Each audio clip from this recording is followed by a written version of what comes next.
Families First is a Welsh Government initiative that aims to support families and young people to prevent these circumstances from escalating to a point of crisis.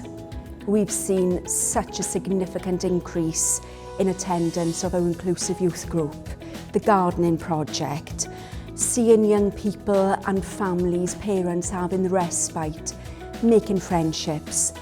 Our Young Carers service has grown from strength to strength with the support that we are able to provide. The staff have always been amazing.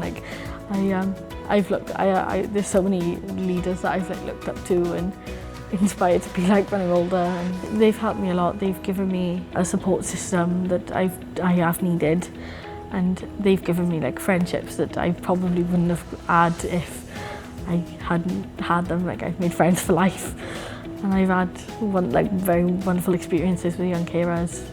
The difference that we've seen in families is that they're telling us they feel more confident, they feel that they're more resilient to support their families, that they're co-parenting better now following mediation support, that they've had support from our support workers and they're finding that really helpful.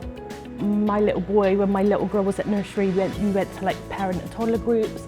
It's helped me get to know people, get to know other mums, because obviously moving over and not knowing anyone was the scariest part. But yeah, I just feel helped and supported, especially as a bit of an outsider. It's been amazing. They've been incredible, and they've been a second family to me when I've needed them. I would not be anywhere near where I am now if it wasn't for them.